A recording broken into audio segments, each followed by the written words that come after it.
I mean, if you're a Bears fan, you're thinking forward progress. Come on. 10, 219, 219. Forward Progress, a Chicago Bears podcast with Dan Bernstein and Matt Abeticola on 312 Sports. We award you Forward Progress here on 312 Sports. This is a Chicago Bears podcast, and it is brought to you by Giordano's. It's playoff time, Chicago, and there's only one way to do game day right. Giordano's is celebrating the big game this weekend with their limited edition pizza, the pizza, inspired by one of the most iconic teams in Chicago history. Order yours now at Giordano's.com. Get the whole crew ready for Sunday, and let's keep this run going. Chicago football, Chicago pride, Giordano's. And you say, well, what makes the pizza the pizza? Well, if you dine in, it can be ordered 85 style, whether you're doing deep dish, traditional thin crust, or tavern style. It is topped with a Parmesan stenciled 85 in the Bears uniform number font, which makes it idealized for your Instagram photos and the like. We thank our friends with Giordano's, and we welcome our guest. It is our friend Carmen Vitali of Fox Sports and Marquee Network, on the socials at Carmi V, an expert in all things Bears and NFC North. Carmen, how are you? I'm great, guys. Thanks for having me again. Yeah, it's great to see you again. So how's things in the Bears front going? I keep thinking that they can't keep doing what they're doing. I kept thinking, it's the playoffs now. They can't possibly dig themselves in a hole only to climb back out. Plus, it's against the Packers, and you can't. It's just too storybook, and they keep making me eat my words over and over and over again.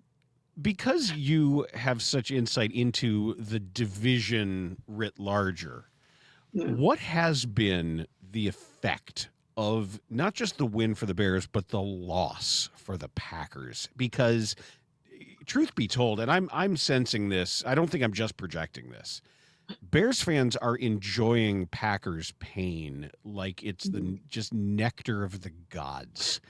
And just feeling for the how the shoe can be on the other foot for the first time in a long time, for it to happen the way that it did, and to see whatever's going on in Green Bay, whether it's uncertainty over their coach or infighting amongst their players, some lingering bitterness. What are you seeing? What are you hearing about what that outcome meant?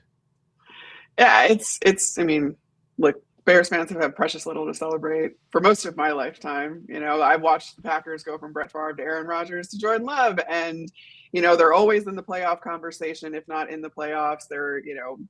They made a push this year. They made a very public push for the Super Bowl, and it didn't work out. So I think even if Bears fans didn't have the head-to-head wins, I think that they would still try and have those bragging rights over the fact that the Packers fell short of their ultimate goal.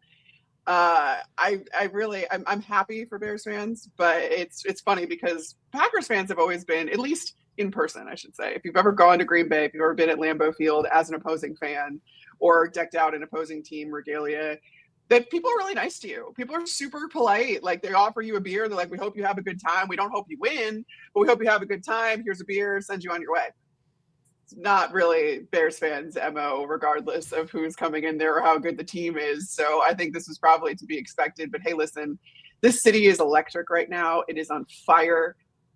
We talked about, you talk about storybook kind of like script writing, NFL script writers being in their bag. And I mean, I remember that 2003 NFC Championship game between these two teams and how it didn't go the Bears' way. Obviously, Jay Cutler, we don't have to go back into that injury and what happened there and whatever. But this is, this came out the other side with some real stakes, and that's exciting. So I'm not going to yuck Bears fans yum right now. And I do think that the Packers fans are feeling the heat, and they're kind of miserable for the first time. They've been spoiled. I've said that for a very long time, where they've just been spoiled, and it's not a bad thing. I mean, anybody would take that. But it's going to be very interesting to see how they kind of move forward from this. Yeah, I went to a game. It was Khalil Mack's first game with the Bears, and it was up there at Lambeau. And I was really surprised how pleasant and kind and polite the Packers fans were. And I'm in my Bears stuff, and I was really I didn't expect it at all. I was hesitant to wear Bears stuff to the game, but I was like, I got to do that. And people were really kind. It was really interesting. I was caught off guard by it. And speaking of that rivalry, so much has been made of Matt LaFleur, and he's not the first head coach of an NFL team to be caught on video yelling "fuck whatever team." I just saw a video earlier today of our old friend Brian Billick, who did it after a Titans game, and he's in the locker room and he demands all the cameras go off, and someone kept one on, and he's saying they're "fuck the Titans," and and the team goes crazy. Like, it's NFL football. Like, I don't understand whether it's for the cameras or it was genuine and the cameras just happened to be there. Ben Johnson did what he did. It's the NFL. It's the Bears Packers. I'm really confused by all of the people being upset about what took place in an NFL locker room. What have you heard or seen or talked about with the team or players or staff after all this has happened? It's funny. I think it just shows you, like, and I've been fortunate enough to be on the field to hear some stuff on the field. I've been fortunate enough to be in the locker room when cameras aren't in there yet. As being part of an organization, you get kind of some of those inside glances, and I'm like, people would be legitimately shocked to hear half the stuff that gets said on these fields and in these locker rooms. But it still is kind of an anomaly, especially in this day and age, to see a coach play into a rivalry as much as Ben Johnson has. Because, listen, it's a coaching brotherhood, it's a playing brotherhood, and with the hirings and the firings and trades and guys getting released, you never know what team you're going to end up on, right? So it's really, and especially for a guy that's not from here, that didn't grow up with this rivalry, it's cool to see someone buy into that. But I think that really starts with the Bears ownership. I mean, you think about what's the goal of this franchise? Win a Super Bowl. Sure, that's 1A. That's every Super Bowl's goal, right? Well, 1B is what? Beat the Packers. That's what George McCaskey says. That's what the McCaskey family says. That's what George Halas said that before that. Like, this is the oldest rivalry in the league between two of the most storied franchises. I think it's the best rivalry in the major North American sports. I won't speak to, EPL and all of that over there, because that's a lot. But it's cool to see, and I'm with you, Matt. Like, I don't think there's anything wrong with that at this stage, especially when you're trying to overhaul a culture for an entire franchise, for an entire fan base that has had precious little to celebrate when it comes to this rivalry. I have kind of poked around a little bit, though, with guys that have coached with Ben rather, being like, he really does seem to hate Matt LaFleur. Why does he hate Matt LaFleur so much? Do you think he really does? Yeah, I do. Really? Okay. Because we argued about this. Well, no, we discussed it. Yeah. Where Matt was saying that he thinks that maybe it's 50-50, or maybe the ratio is a little bit different. I don't know what to think, if he is trying to show his own bosses that, watch me do this, watch me rekindle this, and it's kind of a wrestling bit, or if this is somehow coming from a real place and we just don't know why. So I wasn't able to get to the bottom of why, but I was able to confirm that he's hated Matt LaFleur since he was in Detroit. So if you're gonna carry that over, that means that there's something there. I don't know what it is precisely, but I also know that Ben is wired in a way where you look at all the greats, right? And greats that we've even had here in Chicago, like Michael Jordan or Kobe Bryant or Tiger Woods, or these guys that, like Tom Brady, manufacturing motivation, manufacturing slights and this and that, because that is what gets them up in the morning. Like, spite and pettiness is what gets Ben Johnson up in the morning. And my petty little heart couldn't love it more. But I think it's come from, and my theory, I think that, and it's really not based on anything. It's really based on, like, all right, Ben takes a lot of pride in his offensive system, the way that he's kind of an indirect descendant of the Sean Payton tree through Dan Campbell, but like you can't really pin him to a coaching tree, right?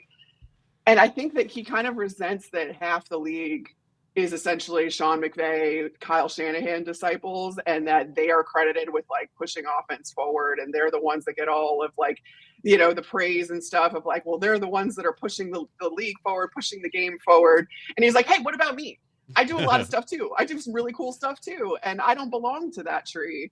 So I don't know if he hates everyone in that tree at all, but I was able to confirm that he's not liked Matt LaFleur since he was in Detroit. So well, this is great then, because then he can vanquish all his enemies in one playoff run. He can get rid of Matt LaFleur. He can end Sean McVay this weekend and get rid of Kyle Shanahan next weekend at Soldier Field. So it's perfect. And Ben can just go away and be the king of the offense for the NFL.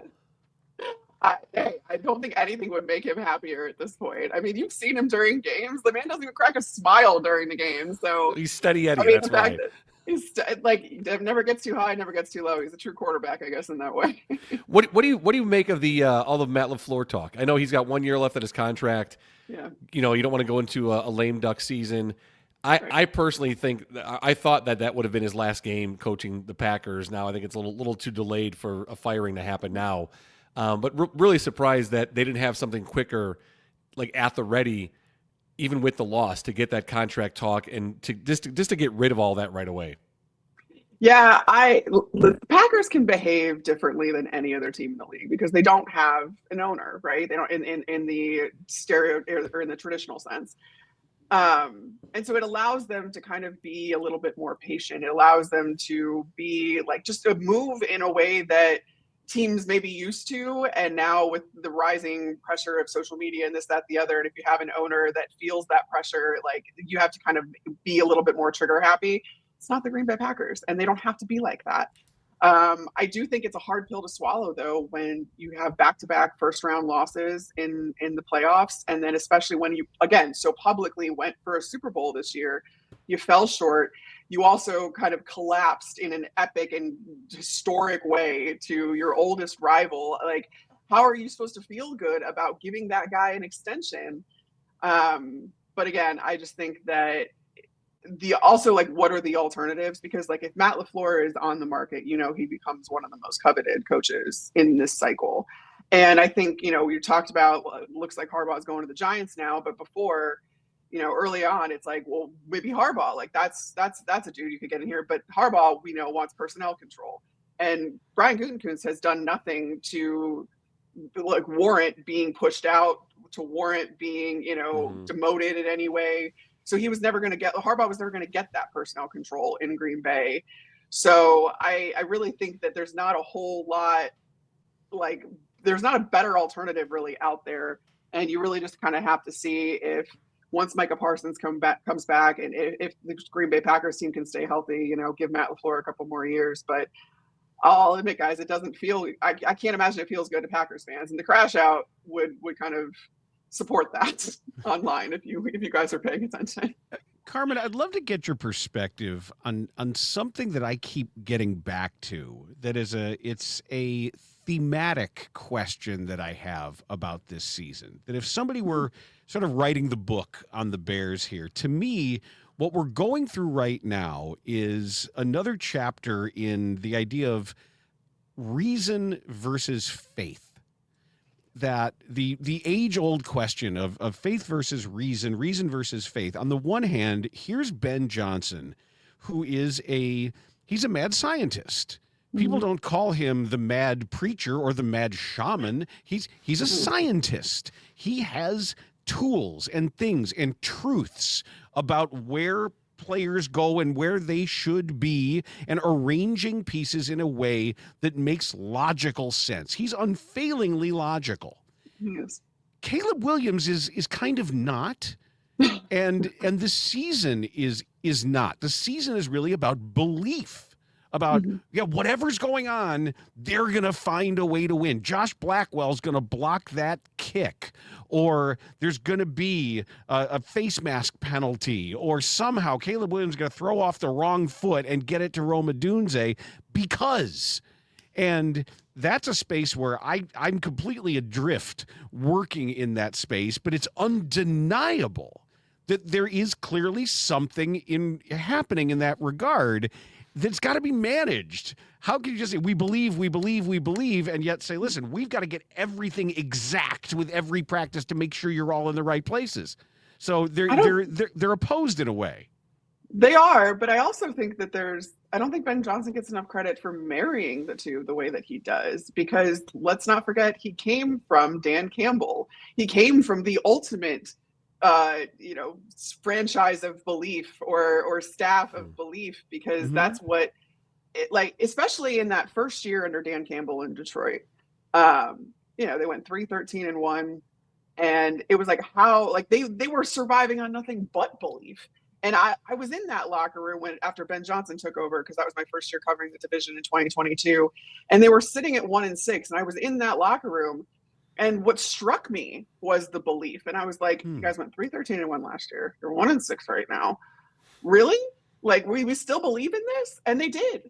And I didn't give Ben enough credit for how much of that he was going to take with him to Chicago. And I think evidence of that belief and evidence of that culture of belief, he told us about it after the game against Green Bay on Saturday night, when he told us in training camp. He showed his team the 28-3 Patriots-Falcons Super Bowl. He had Joe Thuney get up. He had Grady Jarrett get up. And again, that, I think that's the logic part, is from their perspective, how they pulled that off. Or in Grady Jarrett's case, what that felt like to. But that's interesting. No, but that's sort of rubber meeting the road there, and saying there wasn't, Zeus throwing a lightning bolt. Here's what we did. Here's what actually happened in the game, and here's how we felt as we were doing it. Yes, but that also requires the belief that you can do it. So I think it's giving a roadmap, but it's all and making sure that you're prepared, so that what's the saying about luck is success luck is the residue of design. Yes, something like all of those kind of cliches, but I think where preparation meets opportunity. That's what luck is. Yeah. I really think that Ben Johnson doesn't get enough credit for kind of the intangible part of all of this. Plus, it's easy to believe in a guy that comes in with a track record, and that was something that I said very early on when he got hired, where I was like, listen, he can point to saying, I had the most potent offense in the league last year. I took Jared Goff from this to that, and I did this, this, and this. And you can say, you can look back on that and you can say, yeah, that worked. So we should believe that it's going to work here too, because we have the guy in charge that's going to do it. I think he just does a really good job of marrying the two. And Caleb Williams has always had the belief in himself, but that's what you want in a quarterback. I just wish that he had the belief that he could, do the things he does in the fourth quarter and the first three quarters, so we're not all so stressed out. I'm glad you brought up that use of the Super Bowl footage with the Falcons and the Patriots, because when I heard that, I was fascinated by it. I really was. It was so prescient. It was so prescient on Ben Johnson's parts. And I couldn't understand why. I wanted, if I could just sit and ask him one thing, I'd like to ask him that, because what was in his thinking that he said, you know what, in training camp, I'm going to show this. What did he recognize about his team? Or about the need to be resilient, and maybe he didn't see that they had resiliency? What was his thinking? Because I would bet there's not another head coach that said, hey, in training camp, I'm going to show this Super Bowl where this team is down 28-3. I want to know what his motivation was for it. It really fascinates me how he works as a leader and as a head coach. And speaking of the head coach, one thing that he talked about yesterday was the need for the run game to improve from what it's been the last few weeks. What did you see in that Packers game, and what have you heard and learned since that game about the deficiency they've had in running the football and where they need to go to be successful against the Rams? Yeah, I mean, honestly, if you look at the last 2 or 3 weeks, the run pass splits have been more like 65-70% pass first, and then which was a departure from what we had seen up until that point, where it was either split completely down the middle, or maybe the run even had the edge. And I think that's where Ben Johnson wants to live, because the play action under center game is such an incredible, foundational piece of this offense. And it only works if you stay committed to the run. I'm not even going to say that you need a successful run game and you need to be hitting certain marks. You just need to show that you are committed to the run. And that's kind of, they've deviated from that a little bit more. And I think a lot of that has to do with kind of feeling the urgency of having to come back. And obviously the passing game can be more efficient in that way when you're down multiple scores. But I also think that Ben Johnson, earlier in the season at least, had shown a willingness to continue running the ball even when they were down, and it still worked out for them. So I think, I don't know that I can pinpoint, or like, we haven't really heard any specifics as far as like why they've kind of gone away from the run a little bit more.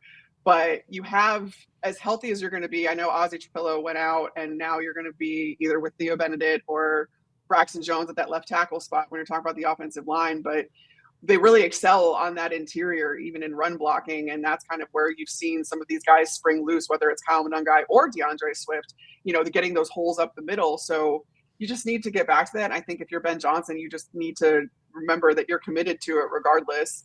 And that's going to keep your offense pretty well rounded. That's going to keep, the Rams as much as they can be with that front seven on their heels. And the one thing that I wonder about the Ben Johnson mentality, and it's going to take us time, it's going to take a much larger sample of his work, or more time really sitting down with him to understand this, is when something needs to improve. Like he's admitted in the last few games that the run has taken a dip. Does his mentality suggest where I've got to change things or be deceptive, somehow less predictable, show the defense something it hasn't seen? Or is his setting to say, we need to execute what we do better? The foot's got to be in this place, the hand has got to be in this place, the timing has to be right, where we don't need to change anything. We have to do what we do better. I'm not judging, I'm not saying either one is right or wrong, but every coach has different tendencies when it comes to that kind of stubbornness and belief in the way you've got it set up versus the creativity of, okay, we'll just do something else. I think the answer is yes. And I'll tell you why. Because I think right now the answer is, let's go back to the fundamentals. Let's make sure we're very detailed, because this offense right now, the main goal of it this season, because don't forget, the Bears are ahead of schedule at this point when it comes to their success. The goal for this season was to install the basic foundational version of the offense. And it's not unlike what he did in Detroit, where if you look at the evolution of Detroit's offense from when he first took over as offensive coordinator to the last year that he was offensive coordinator, you started to see a lot more of that deception, a lot more of kind of the trick plays, and a lot more of the chess match of trying to stay 2 to 3 steps ahead of the opponent and setting them up weeks in advance, especially if they're a division team, this, that, the other. I don't think he's done a whole lot of that this year. This year has been relatively vanilla when you're talking about a Ben Johnson offense. So I think the default right now is probably to go back and make sure that everything is solid and all of the detail, there's no detail being missed. But I think eventually, and I don't know if maybe the postseason, and because again, you're ahead of schedule, maybe you're playing a little freer, and maybe you feel like you have nothing to lose. Maybe for this game, you're like, all right, whatever, we're playing with house money at this point. Let's just get weird. And I think that could be a way to do it too. But I think we're going to see more of the weird next year and the year following that.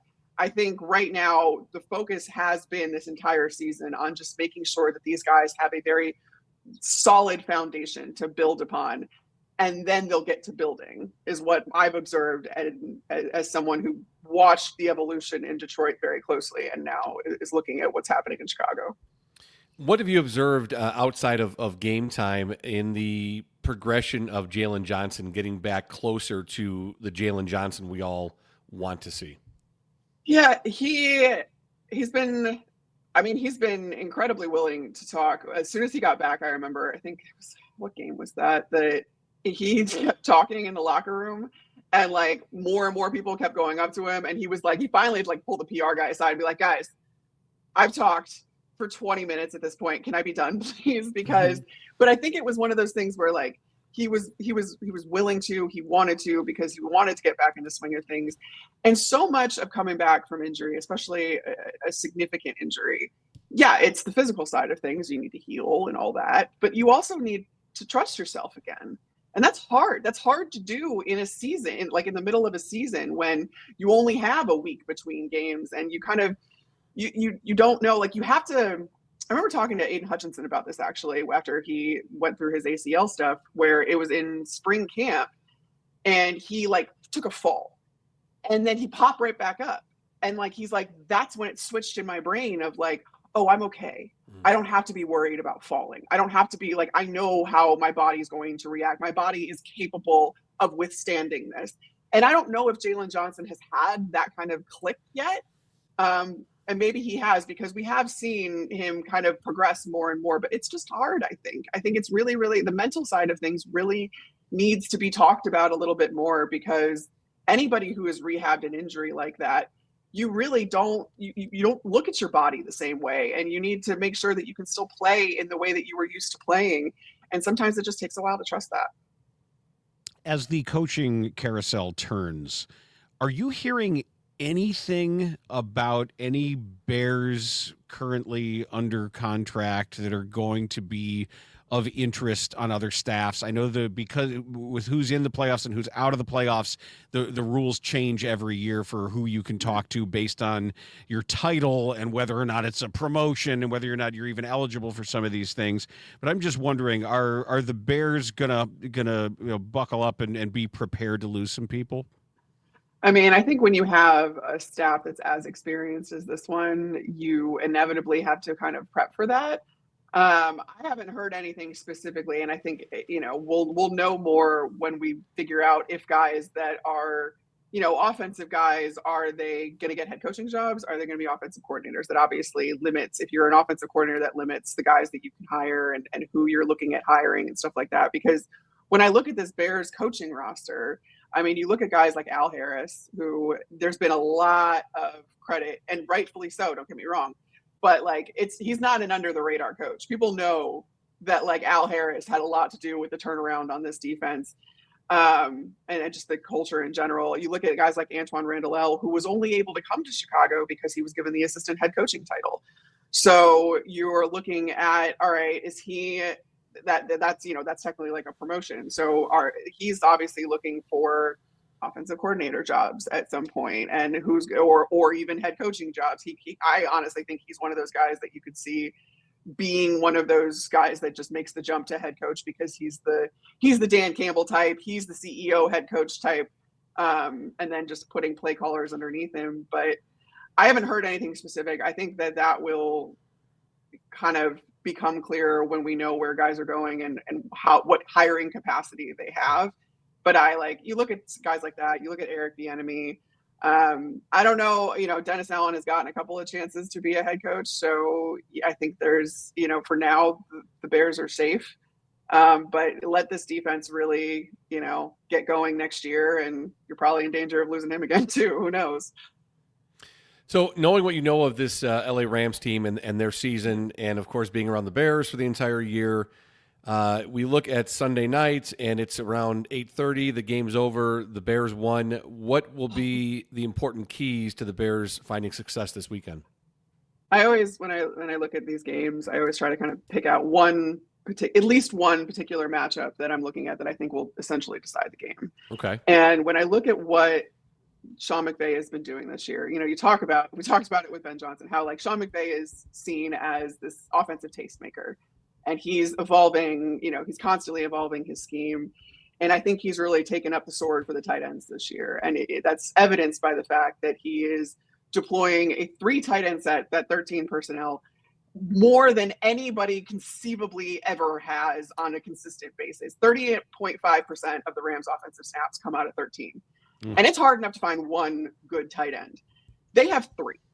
So, and the way that Sean McVay knows how to exploit the mismatches that tight ends present, most importantly, when you put multiple on the field, because tight ends, after all, who do you even put on one? Do you put a linebacker on him? All right, well, linebacker might be too slow. Do you put a safety on him? Well, a 6-foot safety on a 6'5" tight end, I'm going to take the tight end every single time. And then especially given how athletic some of these tight ends are, and the fact that you don't know what they're going to do pre-snap. That's the beauty of the tight end, is you have to wait, if you're the defender, to figure out, okay, are they releasing into a route? Are they part of the blocking scheme? Is it a run play? There's not like, sure, there's like guys that have individual tells, but there's no real tell as a defender to know what that tight end is supposed to do on that play. And so therefore you have to sit back and you have to watch, and then you get to react. You don't just pin your ears back and go after him. So like Sean McVay has done an incredible job. Usually that's a package, that 13 personnel is a package you see at the goal line. And you do see it at the goal line for the Rams, but you see it all over the field. And how the Bears decide to match up with that is going to be paramount to how they come out of this game. Matthew Stafford is obviously one of, if not the best quarterback. I think he's the best processing quarterback. He knows exactly what he's looking at. He knows exactly the mismatches that his guys present, and he can exploit them. He can get rid of the ball. I think he has a 2.8 time to throw average, 2.8 second time to throw average this year. He gets the ball out incredibly fast, and he has complete control over that offense within what Sean McVay has envisioned.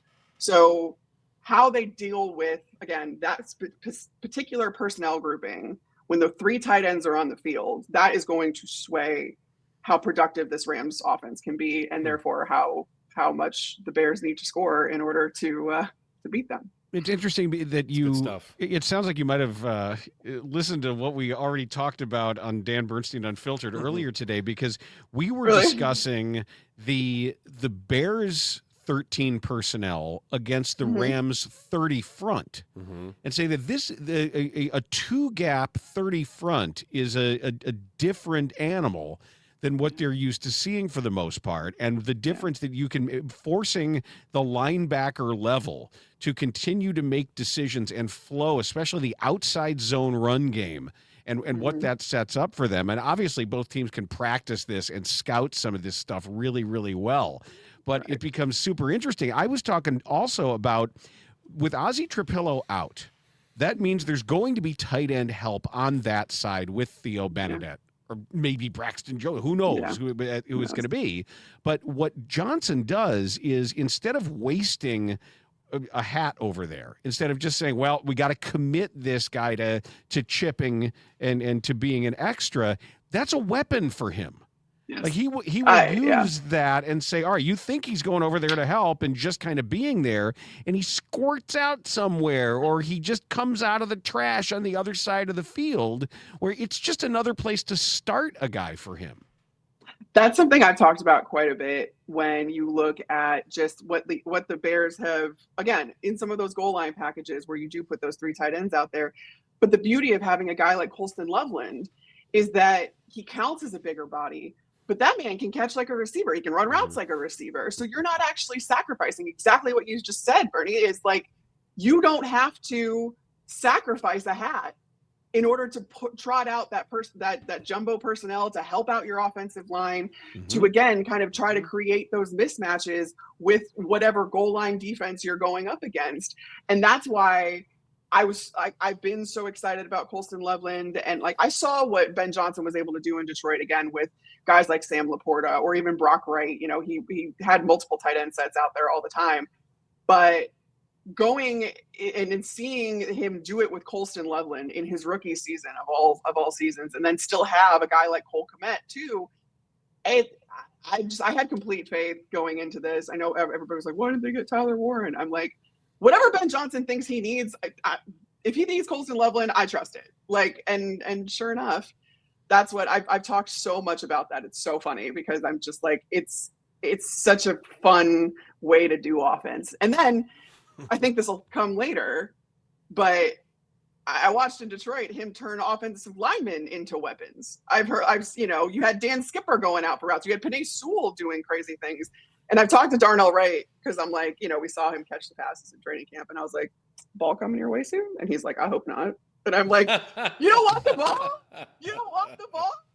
But I think it's only a matter of time. Carmen, we talked about that. And we actually think we called the play. It was the screen pass to Luther Burden they ran in the first quarter that went for the first down, which then turned into the pump screen touchdown for DJ Moore. Darnell Wright is out there lined up as a tight end, and so we think that's where the compliment's coming. That somehow, Yeah. There it is. the trips is going to go out for a pass, and then Darnell is just going to squeak out to the flat for a Yeah, pass. you're going to run a tight end leak, but you're going to run it with an offensive lineman is essentially what you're going to do.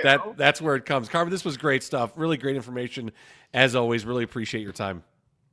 Thanks for having me, guys. Anytime. All right, we'll talk to you soon. You take care. Have a good time this weekend and stay warm. Oh, yeah, we'll try. That's the key. That is Carmen Vitali of Fox Sports and Marquee stuff. Network. You Great can stuff. find her work on socials at Carmi V. Yeah, that's like her insights into the division. I mean, seriously, with Packers and Lions, Vikings, Bears, all, and now to be specifically Bears stuff, there's a lot of insight there. And we always appreciate her joining us. Couple things. I love that she. Sorry to cut you off there. Love that she talked about the 13 personnel for the Rams, as you mentioned, as we talked about it on DBU. But from the Bears' perspective on things, I like that. That's her one key matchup. How's the Bears' defense going to match up with that jumbo package that they put the 3 tight ends out there? One other thing, when she was talking about Jalen Johnson, and I'm guilty of doing this all the time with professional athletes. I have such respect and admiration for a professional athlete to be able to do what they do. I don't ever consider the human side of them when they're an athlete and playing a sport at a very high level that I'm watching to be entertained. I don't ever take in consideration Jalen Johnson having to mentally get back from that injury as well, too. And I think it's a really, really good point that she made. And she brought up about Aiden Christensen, that he hit the ground and then he popped back up. Was like, okay, Aiden Hutchinson, Aiden Hutchinson. That I'm back to normal. And it's funny because I immediately thought of coaching youth football, and one of the things, and it's a marker that I put on a kid's development from a first-year player in tackle football. And it happens at different stages for every kid and different points of the season. When they get hit hard, and they realize that they're not hurt, that it didn't feel good. Like, I don't like that pain that it caused my body immediately. Yeah, some kids, the kids who like it, those are the ones that get worried about. Like my son Henry. That's interesting. Second kid, yep. No, first kid. Hank's the first one. Hank's the first kid because often Jackie, it's the little brother. Jackie doesn't want to get hit. He doesn't. No, he doesn't want to get hit. He's not interested in being hit at all. But it's that marker for a kid to say, all right, this didn't feel good, but I'm okay. And once that happens, and I saw it specifically last year with one of my kids, he played wide receiver, he played cornerback and safety for me throughout the season. He would get hurt a lot. And there wasn't a game that went by where he wasn't down and there was tears and he had to come out and he was hurt. And it's probably the 5th or 6th game of a 9-game season where he took a shot and he got up. And then from that point on, dude, he was hitting kids harder on defense than I saw him ever do. And it was like he just mentally said, all right, this hurt, but I'm okay. It didn't feel good, but I'm still good. And I don't ever attribute that need to a professional athlete. I think you're out there, and I'm wrongfully so. You're making millions. You're out there. Then fucking get back to 100%. Play like you're supposed to. I don't ever give them the path that they need of being a human, still playing a very violent game. So it was interesting that you brought that up. That you bring that up. It is what happens when you move up in USA hockey from peewees to bantams, because you don't hit until bantams. Okay. Bantams is the first level of youth hockey at which there's actual checking, and you knew which kids could not wait. Just couldn't wait to get to the point where they could pinball around and bowling ball around out there. And then you had some of the skill position players who, the wings, and that would just be like, get away from me. I don't like being interfered with. And some of the shouldering somebody off the puck in the same way. And it's when that light turns on and you're like, oh, I took a hit. I've still got the puck. Or I just got clobbered by 2 guys up against the glass in the corner, and I'm still standing here, and I can re-engage. And just to watch, and it. I talked to a bantam coach who said this is the hardest level to coach because it takes half a season before you know who's really willing to do this stuff. Who there's either the people who enjoy it, the people who tolerate it, the people who avoid it. And then you can sort through the way you set your lines. Yeah, and that's how football works too. That's how tackle football works. And I think that's those are great categories. There are the avoiders, the tolerators, and the guys that seek it out and love it. And it's really interesting. And I mean, obviously, the goal is you want all your kids to develop to seeking out and loving it, and not just tolerating it, and certainly not avoiding it. But that's something you have to do as a youth coach, and understand who those guys are, and then how that works into who you put on the field. Let me address what she was talking about, and that's going up against how do the Bears actually defend three tight ends, and with the health now of Kyler Gordon.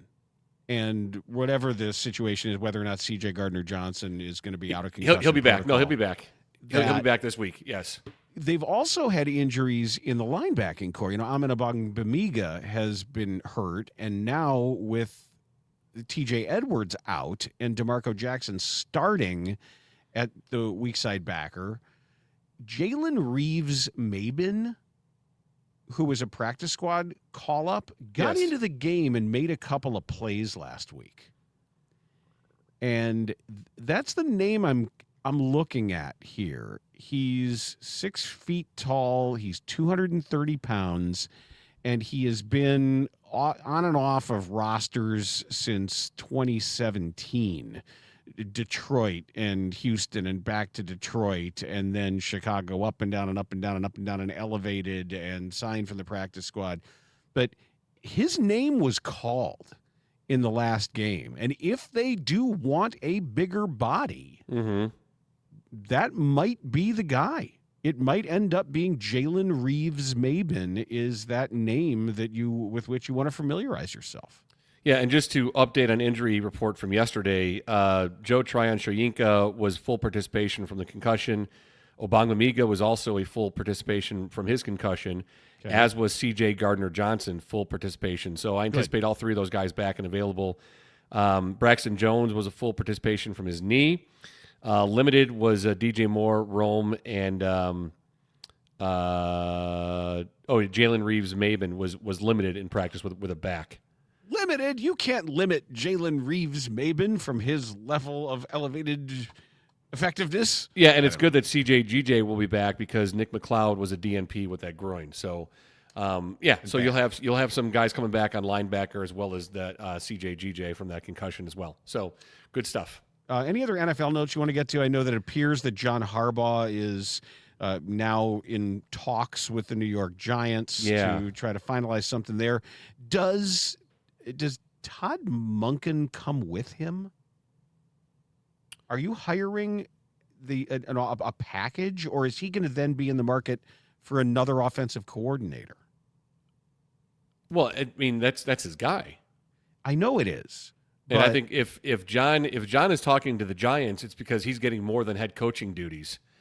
And he'll have full say of whatever he wants. And if he wants Monken with him, Monken will be there. And I think that was part of the reason why he left Baltimore, too, because they wanted to move on from Monken, and he wasn't interested. It's just interesting, though, that this is one of these old-fashioned head coaches where you can say, all right, who's your offensive guy? Who's your defensive guy? They got those guys, yeah. Right. Usually when you hire a head coach, you know the head coach is going to be individually responsible for one side of the ball. So one other note, too, that I noticed when we're talking about the openings this year, 9 head coaching openings. It was just 3 years ago, 2022, that there were 10 openings and 10 head coaches were hired. Take a guess of those 10 that were hired 3 years ago, how many have been fired? This is fired. How many have been fired? 7 or 8? 8 is correct. Yes, 80%. 8 of those coaches hired 3 years ago have been fired. Well, you think about it, it's not really that rare for a third of the league. That's the bottom third of the league will flip. Between a quarter and a third is just always going to be chasing. It's just you don't want to be that team over and over again. Yeah, but you would have, and especially if looking at the AFC North, I mean, you wouldn't have thought that John Harbaugh and Mike Tomlin would walk away in the same, well, not walk away, but one leave and one walk away in the same season. I mean, if you'd put money on that before the season started, that the Ravens and the Steelers would be hiring head coaches, you could have made a lot of money on that one. Pretty amazing. And then now it affects the broadcast booths. It affects all of those studio shows. It affects the booths. And Yeah, I could see from what I've read about Mike Tomlin, I could see Tomlin doing nothing for a year. Like no TV, no coaching. I could see him just taking a moment and figuring out what he wants his next iteration of head coaching to look like. He could come fishing with me. I'm sure he would love to do that. He's welcome. We'll ask. He can come chase some smallies with me. I also want to mention Somalis. What'd you say? Not Somalis. I'm not catching What are you Somalis. catching Somalis not for? in Minnesota. No, I'm catching smallies. Somalis. No. Yes. What? Are you catching some Somal? Okay. I'm the captain now. You talk about getting in trouble for posting a picture. That. You thought a northern pike was bad. Look what I caught, gang. It was released healthy. No, really. I put him back. He was fine. I don't believe you, Bernstein. No way, Bernstein. You totally killed that Somali that you caught.